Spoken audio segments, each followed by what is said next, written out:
the jaws of death, he was willing to die.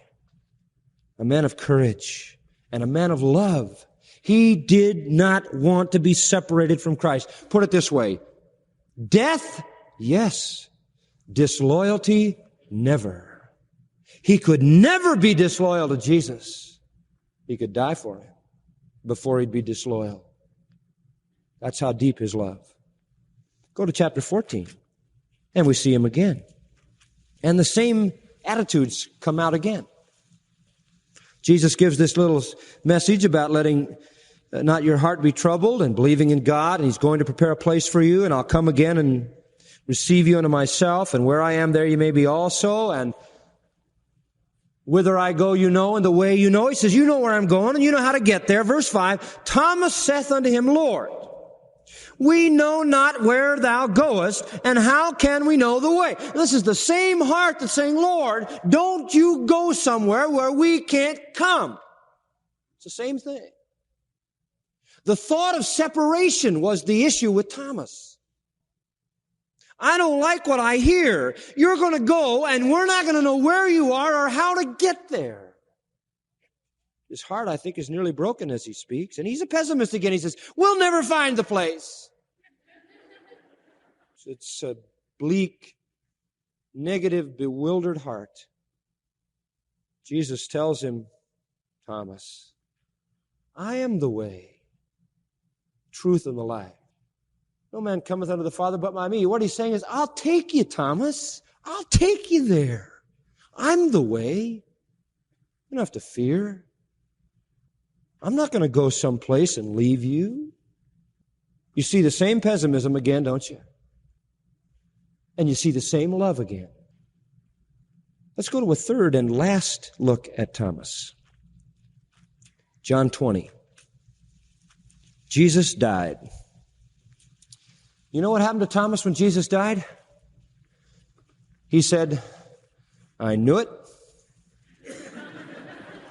He died and I didn't die, and he went somewhere and I don't know where he is. I knew it. And all of his fears came true. All of the worst things that he'd ever thought. He felt betrayed. He felt rejected. He felt forsaken. And it was out of love that he was shattered. He was like a wounded animal. And he didn't want to be around people, and so he just split. That's what he did. And when all the rest of the disciples came together, he just wasn't there. He was out, and he was depressed because he loved so deeply. He would have died with Jesus, but Jesus died without him. He wanted to go with Jesus, but Jesus went without him. And now his pessimism is vindicated. And he's really in the pits. And in verse 24 it says, Thomas, one of the 12 called Didymus, wasn't with them when Jesus came. Sure, he was out licking his wounds. And Jesus appeared to the remaining disciples. And Thomas wasn't there. Verse 25, the other disciples said to him, we've seen the Lord. We've seen the Lord, Thomas, and you weren't there. You didn't show up. But Thomas is depressed. You ever try to talk to somebody who's depressed? Really difficult, isn't it? Very difficult. He says, except I shall see in his hands the print of the nails, put my finger into the print of the nails, thrust my hand into his side, I will not believe. Now, he's a pessimist. Admit it. I got to see it. But before you pounce on him with both feet, would you kindly remember this, that none of the disciples believed until they saw Jesus. I mean, after all, it is not that easy to believe that somebody rose from the dead. I mean, on the road to Emmaus in Luke 24, two are walking along and the Lord is with them and they're moaning and groaning about his death. And they don't believe either. Nobody believed till they saw him. So don't make Thomas the doubter. You see, he's a loving pessimist is what he is. That's better than being a doubter. I want to see before I believe, he says. So the Lord, by the way, in case you don't know, the Lord doesn't mind people wanting to be sure. If you want to be sure, he'll accommodate that desire. 8 days after, verse 26 says, The disciples were inside and Thomas was with them. Jesus came, the doors being shut. I like that. Just rearranged the molecules in his body and came through the wall. And always he says when he does that, peace be unto you. And it's understandable. Seems a fitting greeting, doesn't it? To the chaos that must have occurred. And then he zeroes in on this dear soul that loves him enough to die with him and is utterly depressed and shattered. He said to Thomas, Thomas, reach here your finger, behold my hands, and reach here your hand and thrust it into my side, and be not faithless, but believing. Did Thomas do that? Doesn't say he did it. It just says immediately, without doing anything, he answered and said unto him, my Lord and my God. The greatest single confessional ever made. He affirmed the deity of Jesus Christ. He affirmed the lordship of Jesus Christ. He affirmed that he was God. You know, he wanted that so bad. Jesus was back. And Jesus said, Thomas, because you've seen me, you've believed. And you're not alone. The rest of them had the same basis. Blessed are they that have not seen and yet have believed. You know who that is? Everybody who came after that. That's you and me. We've never seen, but we've believed. Blessed are they. Thomas, yes, he was melancholy. He was moody, pessimistic, comfortless, shattered. But when he saw the Lord Jesus Christ, oh my, he gave the greatest testimony ever given. And you know what? In that one little statement, Thomas gave the speech that literally destroys every lie that has been told about Jesus not being God that has ever been uttered in the history of man. Thomas, tradition tells us a lot about him. Preached. Some say he went as far as India preaching. And one tradition says that he died in a very special way. They took a spear and rammed it through him because of his faith in Christ. It'd be kind of a fitting climax for one who was told to reach forth his hand and feel the spear mark in his own Lord. What kind of people does God use? Vile sinners like Matthew? Tender-hearted, moody, melancholy pessimists like Thomas? You name it. They're all unique. And he can use you too.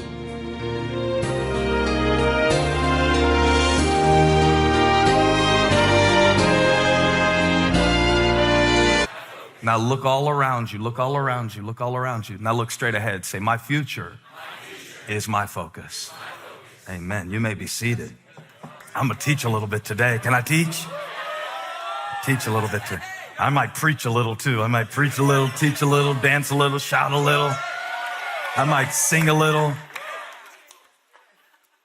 You may hear that different than I mean it, by the way. My future is my focus. Because sometimes I think we use the future as an excuse to waste today. It is possible to look so far ahead. You can wreck your car looking too far just as easily as not looking far enough. So when I say my future is my focus, I'm not talking about that worrying spirit that tries to keep you playing out every what-if scenario, like you can think of every contingency. When you get kids, you'll understand this. Those of you who are maybe hoping to have kids, you'll understand that you will begin to plan who they're going to marry the moment you find out what sex they are. When I married Holly, her mom pulled me aside, and I love you, Dee Dee, but she said, I've been praying for you since Holly was born. I told the Lord what kind of man to send for my daughter since the day she was born. And I'm like, did I fit the list? Did I make it? Am I him? Too bad, because now I am. So you might have to adjust the list, because here I am. Send me, Anyway, that's good, but you can take it too far, getting so focused on. Me and Holly will go on a walk sometimes, and we'll start thinking about, what if our kids marry somebody that we don't like?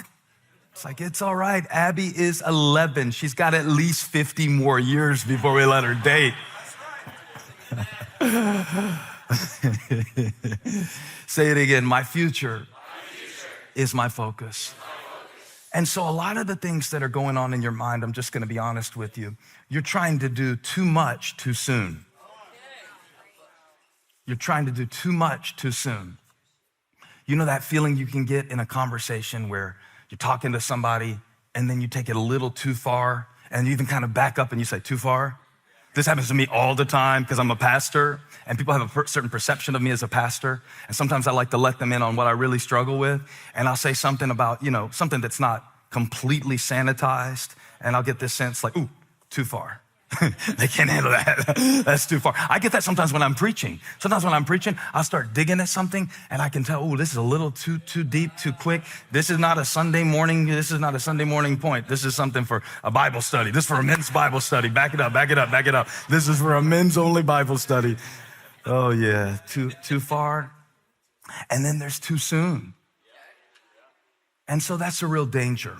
It's a real danger when you start trying to use today's faith to forecast tomorrow's problems.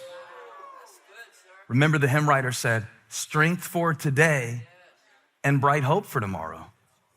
God will never give you strength for tomorrow and hope for today. He'll give you strength for today, hope for tomorrow. But a lot of us get it backwards. So we want hope for today and strength for tomorrow. What do I mean?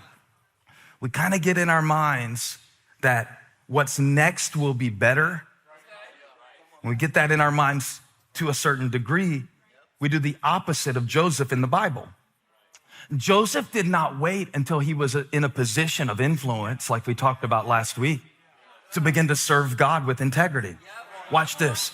His integrity led to his influence. It wasn't a byproduct of the influence. It wasn't when others were watching him that he started working hard. It wasn't when a great opportunity to relieve Egypt of famine appeared that he submitted his job application to be the second in charge to the Pharaoh. So we see, and we saw last week, I hope you saw the message last week,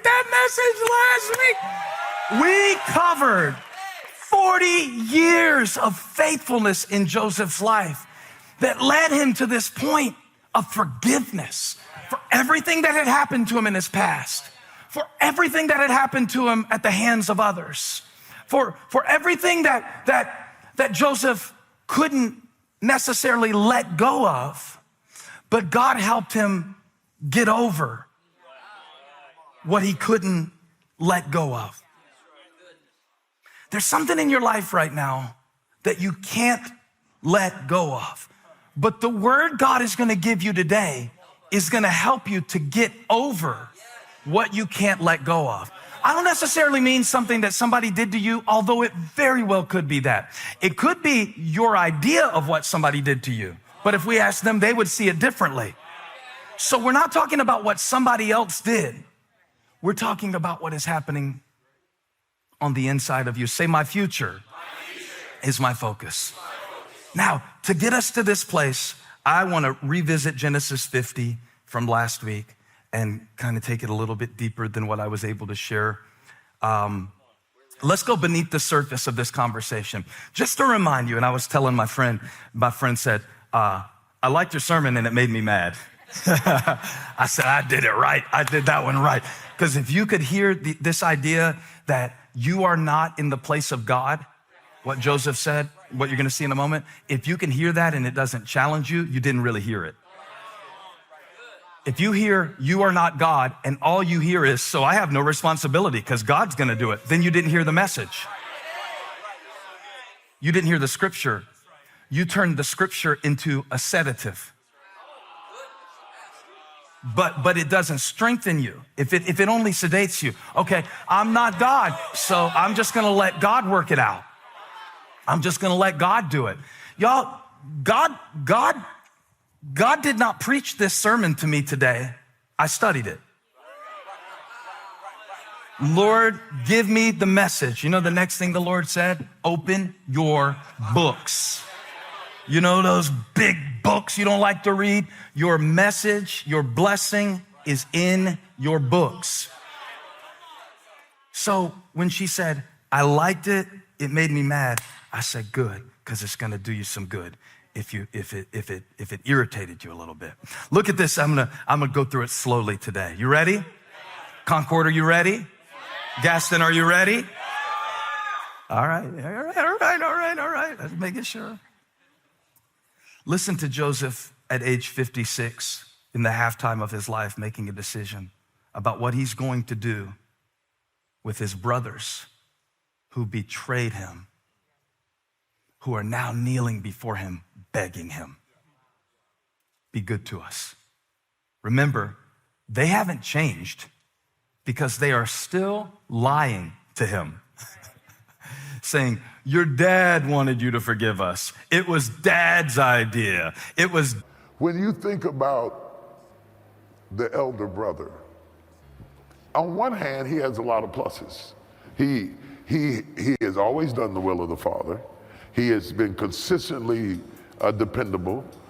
He has stayed in place when others walked away. He has been loyal in that regard. And outwardly, he looks amazing. But inwardly, he is bitter and spiteful and jealous and envious. And it reminds me a lot of times about self-righteous people. Outwardly, they look amazingly. But when you really get to know them, inside they are full of dead men's bones, which is what Jesus said about the Pharisees. You know, you're outside, you look wonderful, but inside you're full of dead men's bones.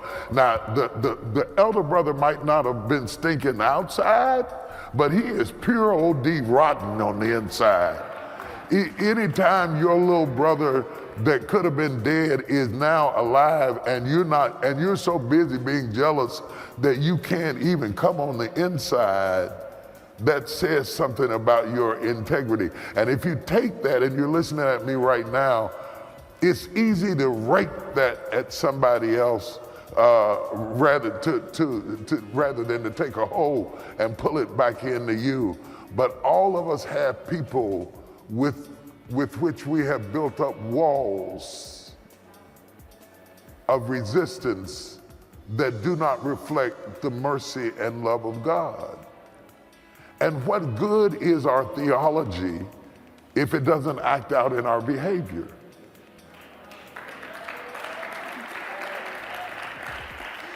If people cannot see Jesus in you, if they cannot see him, I'm not talking about the way you dress and the way you wear your hair.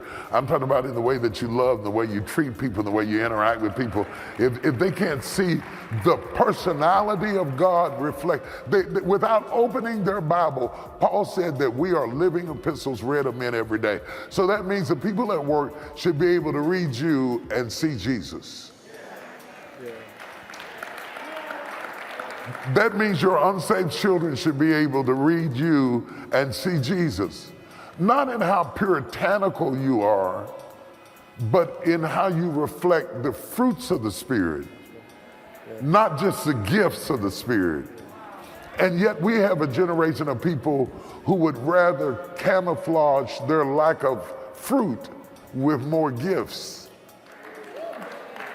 I can sing, I can prophesy, I can preach, I can do this, I can quote scriptures, I do this, I went to school. We have replaced fruit with gifts.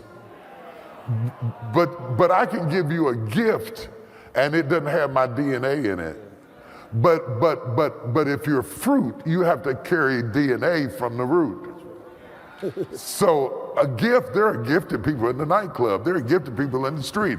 There are gifted people sleeping up under bridges. There are gifted people, and sometimes there are nicer people in the nightclub than there are in the churches. I know y'all don't want to say that, but that I've been both places. I've been both places. I know what I'm talking about. There. Sometimes you can find more loyalty amongst heathens than you do amongst brethren, and it's sad, but it's true. And we're reaping the consequences of it in our families because quite frankly, sometimes we're just hard to live with. And whenever there's a good moment, we won't come into the good moment. Yeah. What do you think? Now, your background's largely theology, but it's also psychology too. What do you think about the older brother,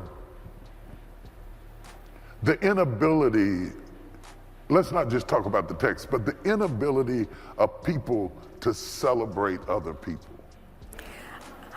You said something, you say so many things that are so powerful, but in the service, in your sermon the other Sunday about we have to take all of people, how we can't fragment them and take pieces. The older son says to the father, your son, talking about the prodigal, and the father comes back and says, your brother. Yeah. That those relationship circles, you just can't take a piece of it. Yeah. But while he's my son, he's your brother. And the older brother is really the one, I know you don't want to go theology, but in the pig pen, he's got the stench that is not satisfying. Like the prodigal couldn't eat the pods because it wouldn't satisfy his hunger. The older brother is functioning on merit and reward. I deserve this because I did these things and reward. And grace and relationships are not based on merit or reward.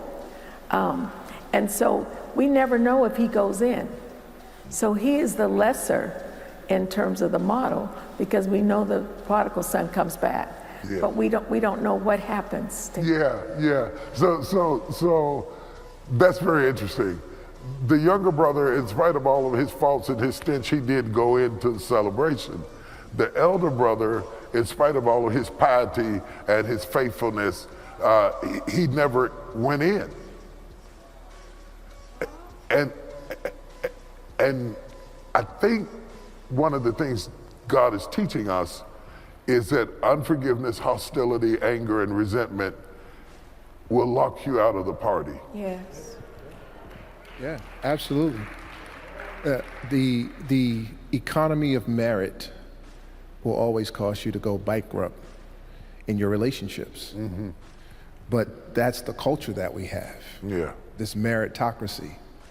That I get it based on what I've done, what I've accomplished individually. And that was the mindset of the elder brother.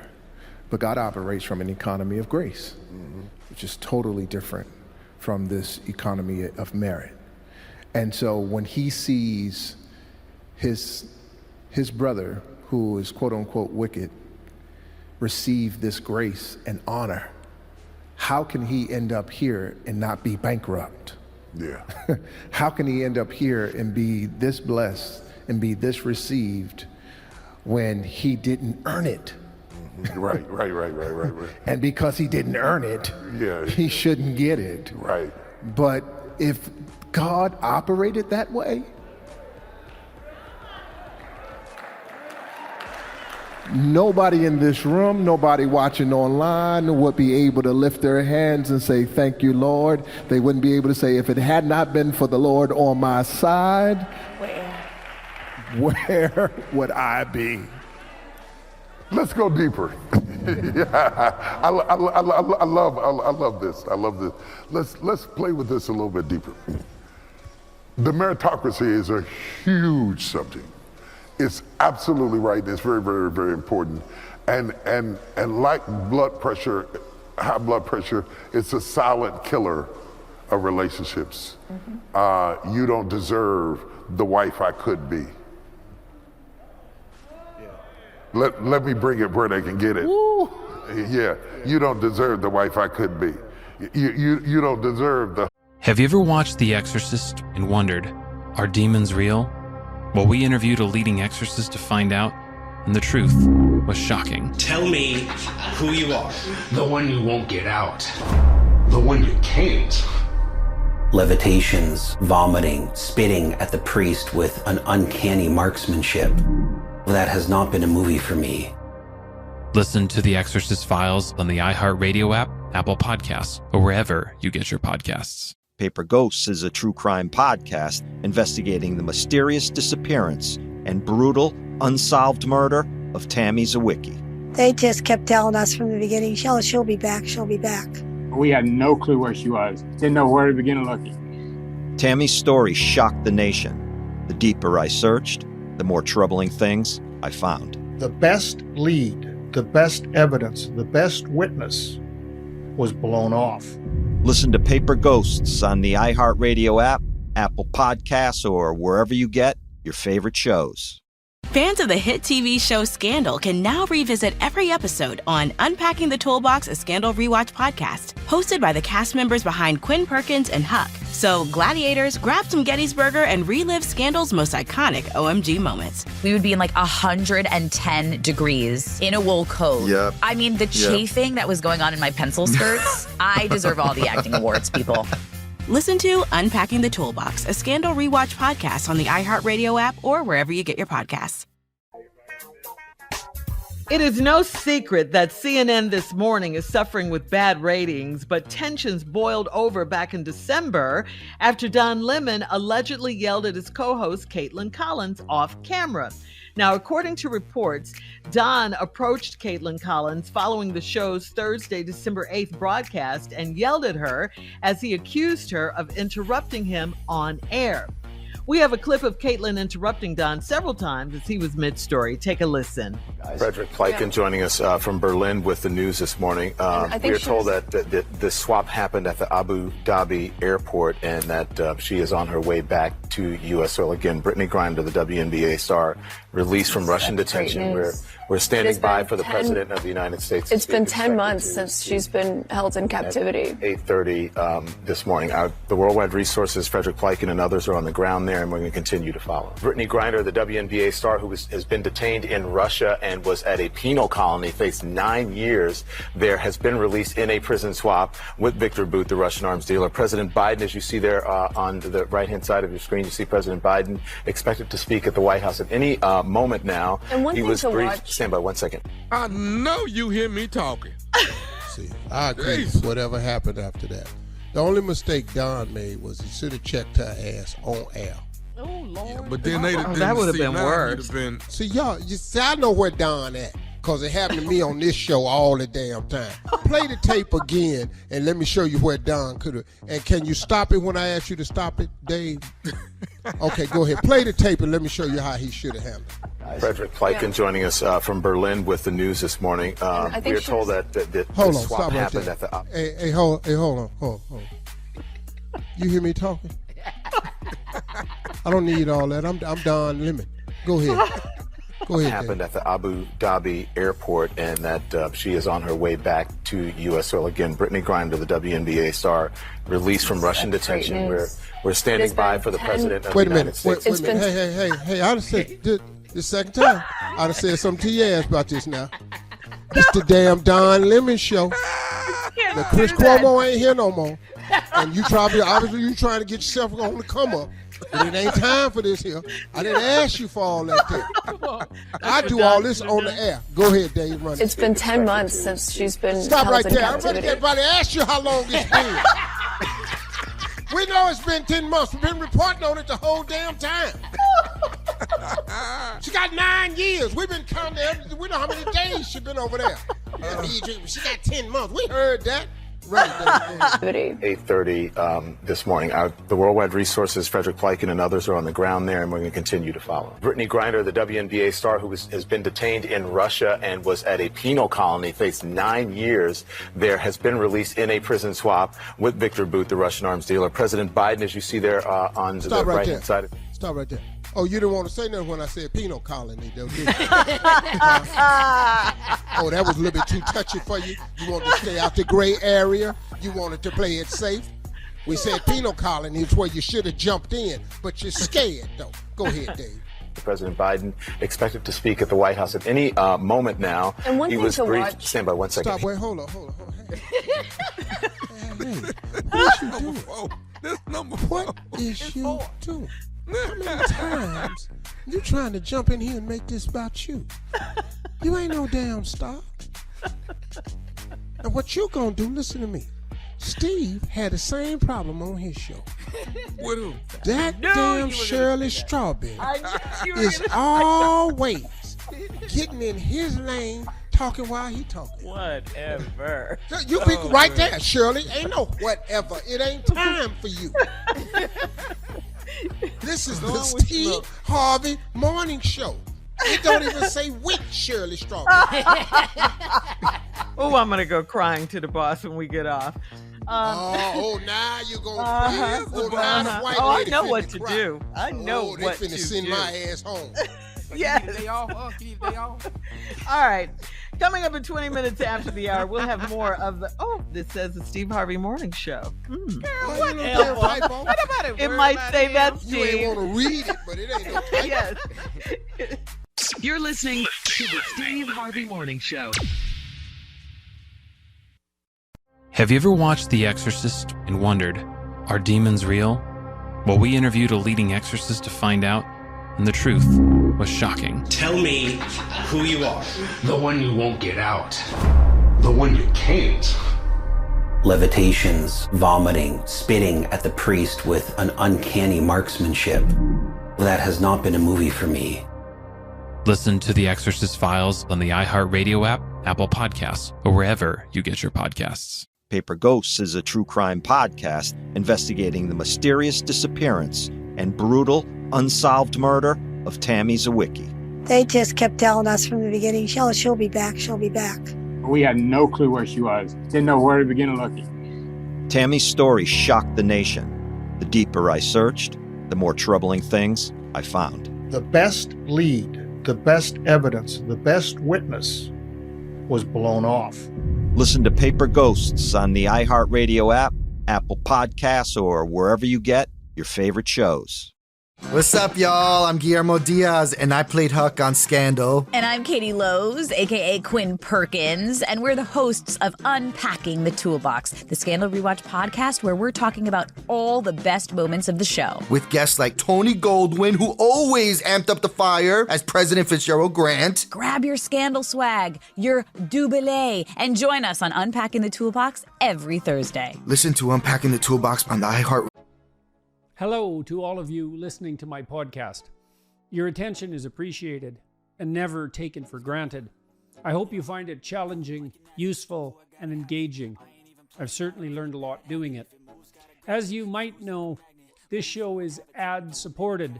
I have a policy that requires all the projects I'm working with to be financially self-sustaining. This helps ensure their long-term operability, improves the efficiency with which they are run, and aids me in prioritization. As an alternative, however, for those who would rather listen ad-free, we have now uploaded a premium version of the podcast at a subscription rate of $10 a month. Your subscription will also include ad-free access to all 4 seasons of previous podcast episodes, a monthly Ask Me Anything episode for subscribers, and priority pre-sale access to future live events. Subscribe, if you like, at jordanbpeterson.supercast.com. That's jordanbpeterson.supercast.com, or scroll down to show notes and click the link. After doing so, the premium ad-free podcast will appear automatically on your Spotify or Apple Podcasts, or whatever other platform you might prefer. Again, you can subscribe at jordanbpeterson.supercast.com, or scroll down to show notes and click the link. Or you can continue to listen to this free podcast with my wonderful daughter reading ads from our wonderful sponsors. Thank you very much for your attention. Welcome to the JBP Podcast, Season 4, Episode 74. I'm Michaela Peterson, the wonderful daughter Dad was just talking about. In this episode, Dad had an instantly translated conversation with Mikhail, who's been translating Dad's content into Russian for the last year or so. The fact that this was done almost instantaneously is quite impressive. I hope you find the conversation interesting.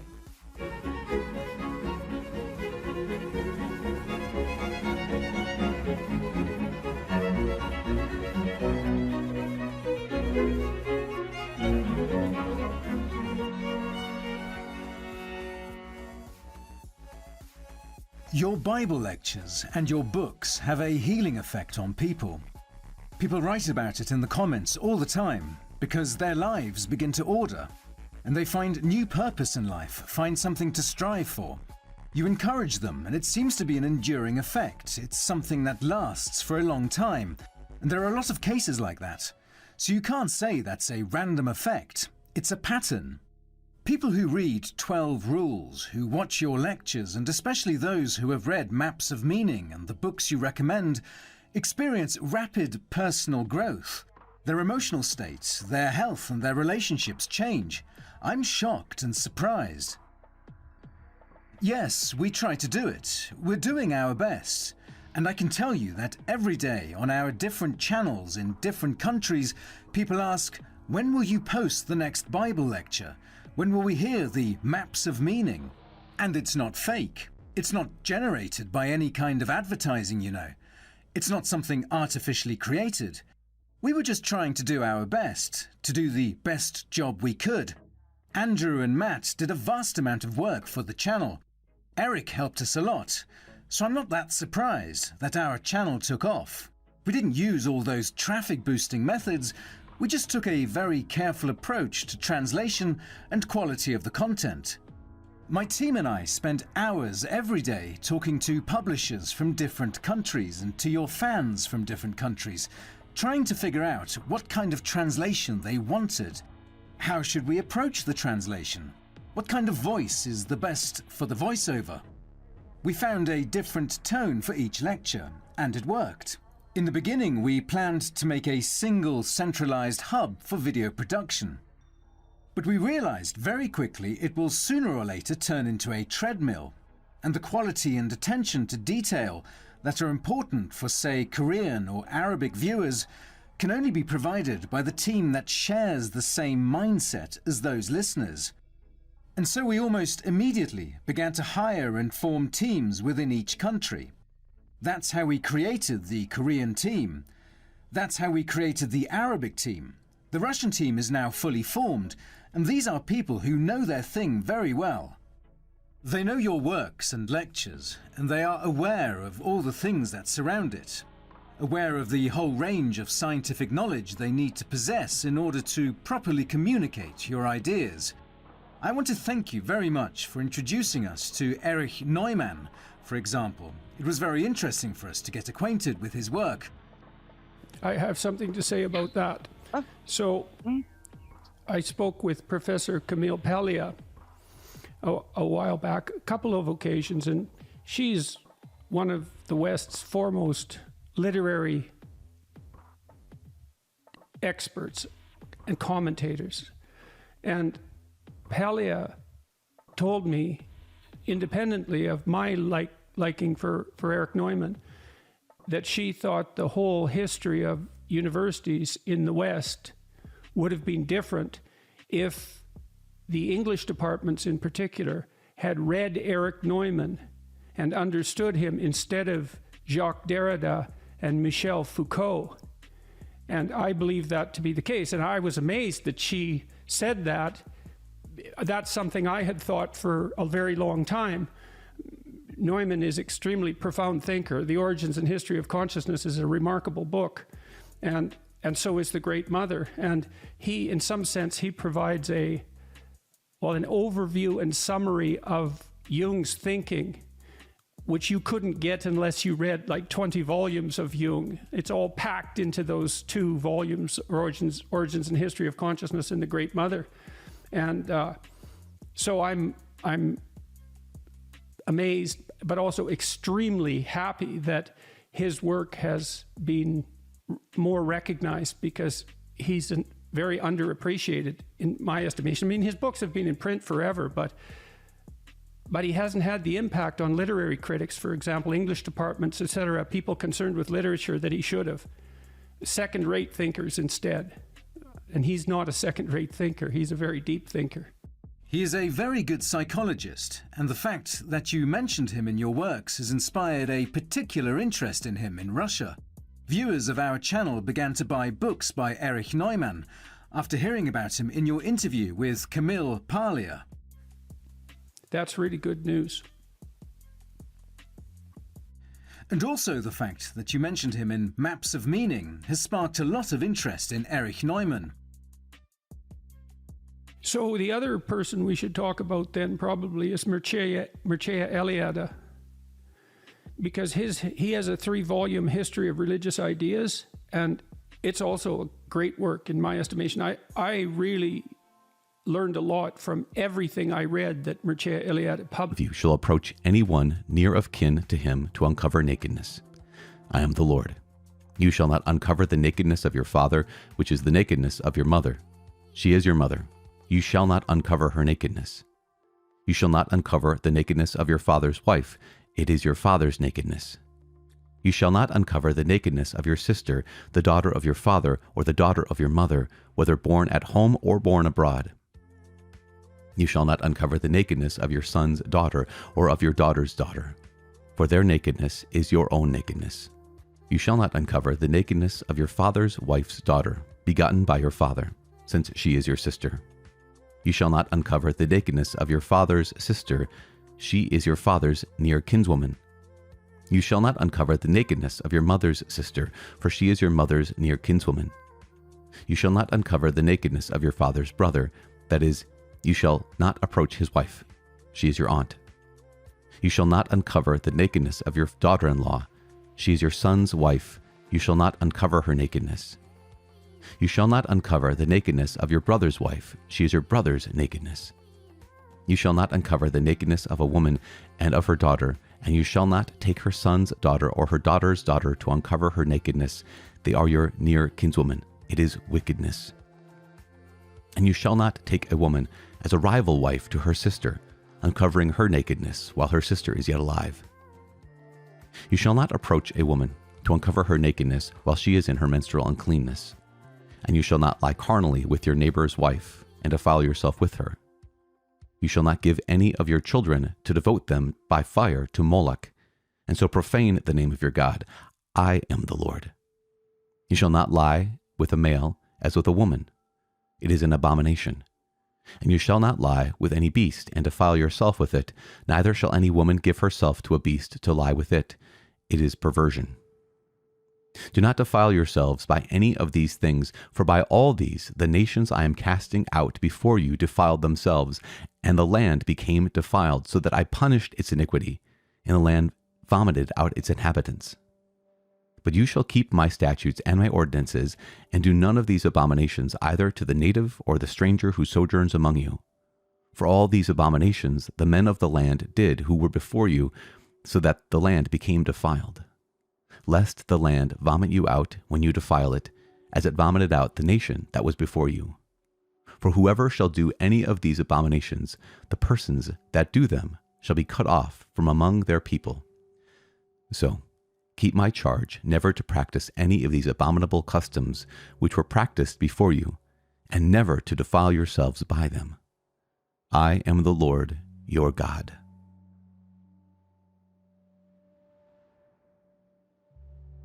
Psalm 78. God's goodness and Israel's ingratitude. A maskil of Asaph. Give ear, O my people, to my teaching. Incline your ears to the words of my mouth. I will open my mouth in a parable. I will utter dark sayings from of old, things that we have heard and known, that our fathers have told us. We will not hide them from their children, but tell to the coming generation the glorious deeds of the Lord and his might, the wonders which he has wrought. He established a testimony in Jacob and appointed a law in Israel, which he commanded our fathers to teach to their children, that the next generation might know them, the children yet unborn, and arise and tell them to their children, so that they should set their hope in God and not forget the works of God, but keep his commandments, and that they should not be like their fathers, a stubborn and rebellious generation, a generation whose heart was not steadfast, whose spirit was not faithful to God. The Ephraimites, armed with a bow, turned back on the day of battle. They did not keep God's covenant, but refused to walk according to his law. They forgot what he had done, and the miracles that he had shown them. In the sight of their fathers, he wrought marvels in the land of Egypt, in the fields of Zoan. He divided the sea and let them pass through it. He made the waters stand like a heap. In the daytime he led them with a cloud, and all the night with a fiery light. He cleft rocks in the wilderness and gave them drink abundantly as from the deep. He made streams come out of the rock and caused waters to flow down like the rivers. Yet they sinned still more against him, rebelling against the Most High in the desert. They tested God in their heart by demanding the food they craved. They spoke against God, saying, "Can God spread a table in the wilderness?" He struck the rock so that the water gushed out and streams overflowed. Can he also give bread or provide meat for his people? Therefore, when the Lord heard he was full of wrath, a fire was kindled against Jacob. His anger mounted against Israel because they had no faith in God and did not trust his saving power. Yet he commanded the skies above and opened the doors of heaven, and he rained down upon them manna to eat, and gave them the bread of heaven. Man ate of the bread of the angels. He sent them food in abundance. He caused the east wind to blow in the heavens, and by his power he let out the south wind. He rained down flesh upon them like dust, winged birds like the sand of the seas. He let them fall in the midst of their camp and all around their habitations. And they ate, and were well filled, for he gave them what they craved. But before they had sated their craving, while the food was still in their mouths, the anger of God rose against them, and he slew the strongest of them, and laid low the picked men of Israel. In spite of all this, they still sinned. Despite his wonders, they did not believe. So he made their days vanish like a breath, and their years in terror. When he slew them, they sought for him. They repented and sought God earnestly. They remembered that God was their rock, the Most High was their Redeemer. But they flattered him with their mouths. They lied to him with their tongues. Their heart was not steadfast toward him. They were not true to his covenant. Yet he, being compassionate, forgave their iniquity and did not destroy them. He restrained his anger often and did not stir up all his wrath. He remembered that they were but flesh, a wind that passes and comes not again.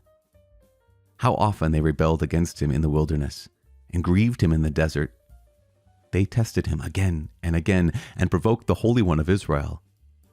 They did not keep in mind his power or the day when he redeemed them from the foe, when he wrought his signs in Egypt and his miracles in the fields of Zoan. He turned their rivers to blood so that they could not drink of their streams. He sent among them swarms of flies which devoured them, and frogs which destroyed them. He gave their crops to the caterpillar, and the fruit of their labors to the locust. He destroyed their vines with hail, and their sycamores with frost.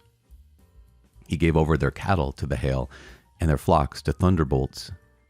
He let loose on them his fierce anger, wrath, indignation, and distress, a company of destroying angels. He made a path for his anger. He did not spare. Something that happened. Something that someone was responsible for.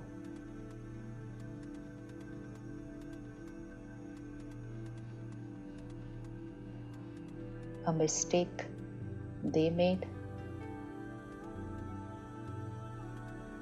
or a mistake I made.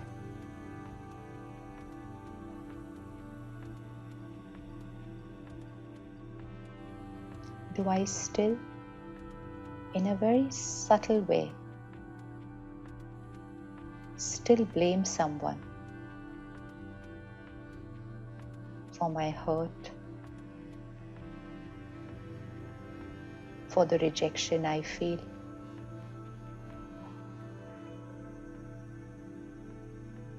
or the insult I experienced?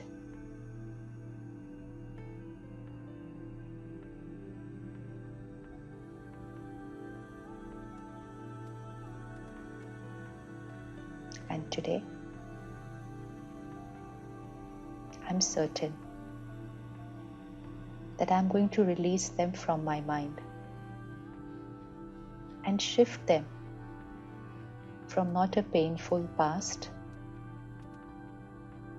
but from a present and a future full of love and blessings.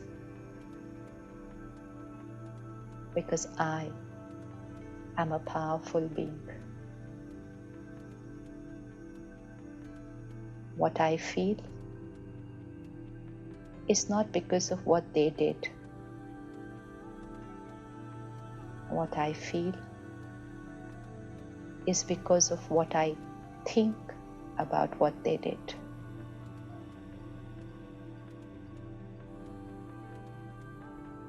My feelings are not about them. It's about how I choose to think about them. And I choose forgiveness. I choose acceptance. I choose love,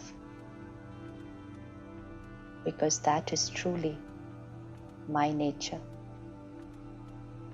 It's who I am. It's the vibration at which I live my life.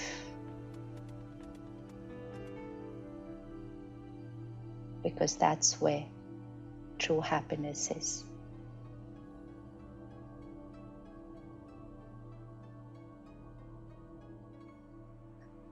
Thank you so much.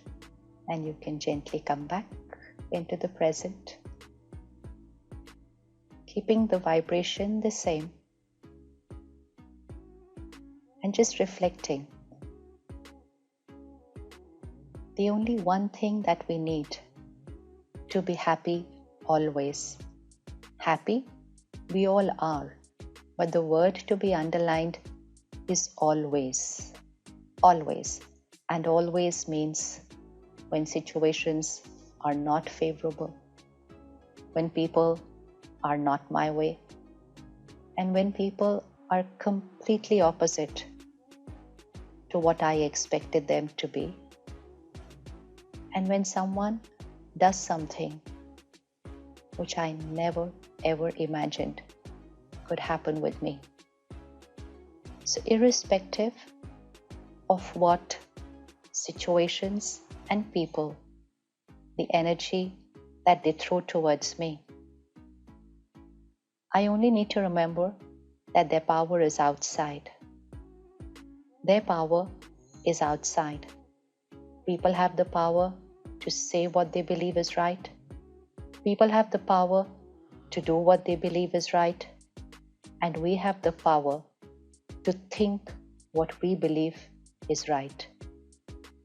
So the only one thing that we need to shift today is shift from a life of blame to a life of personal responsibility. And blame not only in these specific situations, but we live a life of blame often during the day. If someone had to ask us right now, who is the creator of your thoughts and feelings?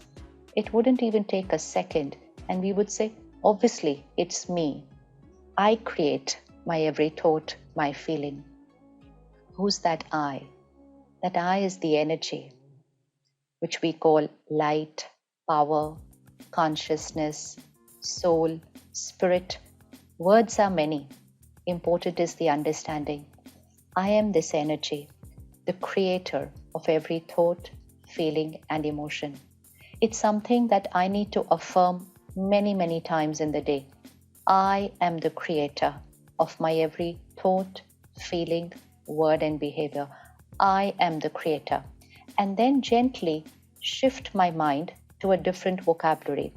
So instead of saying, I'm stressed because of, I'm upset because of, I'm happy because of, I'm angry because of, I'm hurt because of, all the because of has to fall off. Because it's not because of anybody. I am what I am because I choose to be that way. Yes, the stimulus is there. Sometimes it's a very beautiful, pleasant stimulus, and sometimes the opposite. But I choose how to be in the face of that stimulus. It sounds very simple because it is very simple. And right now, we understand it, we accept it, we live it.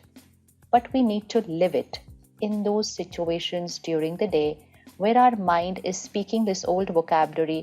I'm feeling like this because of. I only need to change this line. Even saying something like, the first thing that I need when I wake up is my cup of coffee. Fine, have your cup of coffee. But change the vocabulary which says, I cannot live without my morning cup of coffee. That line makes me dependent on a cup of coffee. I choose to have a cup of coffee. I cannot say I cannot live without my morning coffee. See the difference in the vocabulary. One makes me a master and the other makes me dependent on that cup of coffee. Then it's no more a cup of coffee after that. And I will have something else for which I will say, I cannot live without this. I cannot do without this. Every time I'm using this vocabulary, I'm saying my mind is dependent on situations, people, objects, substances. And that is what makes me a victim. A victim where my happiness, my love, my peace, my power is not mine. It's dependent. Because I've said it so many times. They will flee before you 7 ways. The Lord will command the blessing upon you in your barns and all that you put your hand to. And He will bless you in the land which Yahweh your God gives you. Yahweh will establish you as a holy people to Himself as He swore to you, if you keep the commandments of Yahweh your God and walk in His ways. And so there will be a commandment. The blessing, God will command the blessing upon you in your barns and all that you put your hand to. So there is, again, a stability. There is a passing on of the blessing of God to the next generation. You would have something to give to your children, your children's children, because that's what happens when you have peace upon a land, when you have justice being done in that land. What happens when justice ceases to be done? Well, you start seeing evil people gathering lands together, and they start to oppress the orphan and the widow, and all the things that we see happening in the prophets, and all the things that we see happening in the nation, the history of the nation of Israel takes place. The blessing of God that comes upon you in obedience comes upon you in your barns and all that you put your hand to. There is a general societal wellness. And of course, this couldn't happen. I mean, when you think about this, the blessing upon the barns, all you put your hand to, that means that there is security. There is safety. There is a restraint upon the evil of men. There's a restraint upon thievery. There's a restraint upon misusing the legal system to try to gather for yourself things that are not your own. There is a restraint. All these blessings require that God, by His Spirit, is restraining the evil of man amongst the people of God. That is a tremendous blessing. And there have been times in our past when this nation has experienced that very same restraint. But we are seeing that hand of restraint being withdrawn in our own experience. He will bless you in the land which Yahweh your God gives you. That is a tremendous blessing. Peace and security. The ability to sleep at night. I don't know about you, but I got to lock all my doors and windows. And there's more than once I've woken up going, what was that? What was that? You know, you hear something outside. I forget how many years ago it was. Sometime in the early 2000s. But I remember waking up all of a sudden. What was that? I look out the window, just in time to see someone smash in the window of Kelly's car. And of course, once the lights go on, the door opens, they take off. And it was 2 o'clock in the morning, and you wake up and you've just heard that strange noise. You know, we live in one of the largest cities in the United States. And people that are out and about at 2 o'clock in the morning are either up to no good or they're trying to ride their bike 100 miles before it's so hot they die. That's about the only thing. So I know when I'm out there that I'm sort of keep my eyes on things. And I've had a few cops, by the way, flash their high beam, their thing they can direct, at me, and I can't see it behind the high beam, but I can just see the rolling of the eyes and the shaking of the head as the officer goes by going, well, there's a pretty interesting fellow, but he doesn't look like he's going to be causing any problems, I suppose. But most everybody else out that time in the morning probably not up to a whole lot of good. There used to be a time, I know Kinsley, Kansas, where my grandmother lived, the idea of locking your doors at night, huh? Why? Why would you do that? You got good neighbors around you. Why would you lock your doors? Not too many places like that left, unfortunately. They're few and far between. He will bless you in the land which Yahweh your God gives you. Yahweh will establish you as a holy people to himself, as he swore to you. Well, there really is the question. There really is the question. How much did the people of Israel want that? And what people would ever truly desire to have that? Is that not the very essence of the promise of the new covenant? I will write my law upon their hearts. They will know me from the least to the greatest of them. Is that not the very blessing of the new covenant, is that what was once external, what was once offered to a mixed people, yes, there were regenerate people. There were regenerate people. There were people who loved God's law, but they weren't even the majority. In fact, eventually they become what's called the remnant, the few. The 7,000 have not bowed the knee to Baal. If you give your holy law to man who has fallen in Adam, the reaction to that law, well, it's predictable. It may take different paths. There can be open rebellion. There can be the type of religious rebellion. There can be the apathetic response.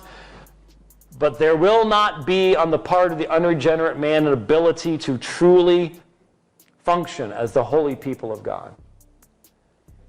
Yahweh will establish you as a holy people to himself. How much do we want to be identified as the holy people of God? How much do we, his people who are indwelt by his Spirit and have had that heart of stone removed, that heart of flesh given to us, do we want to be the holy people? Is that how we want to be known? That certainly is the commandment, is it not? Is that not what Peter says? Be ye holy, for I am holy. Is that not his very central sermon to the people to whom he writes? We are to be holy as he is holy. We are a peculiar people. This is what we are called to be in this world. And they pull these very texts and make application to the church in the New Testament. As he swore to you, if you keep the commandments of Yahweh your God and walk in his ways. There is no promise of having that high, lofty position of being the holy people of God to those who walk in rebellion against God's commandments and do not walk in his ways. So all the peoples of the earth will see that you are called by the name of Yahweh. It's always struck me that one of the most heart-rending accusations that the prophets bring against the people of Israel is what? You have brought shame to the name of Yahweh your God. The peoples look at you and say, oh, there's the followers of Yahweh. Notice how they're bringing idols into their temple. Notice how they may go to the temple of their God on their appointed feast days, but I know where they are when they're at the high places on the other days of the week. Doesn't seem like their passion for Yahweh is overly particular, and yet they're the ones that tell us. They're the ones that claim Yahweh is the only God, but boy, it seems like they don't live that way. They had brought shame and disrespect upon God's name.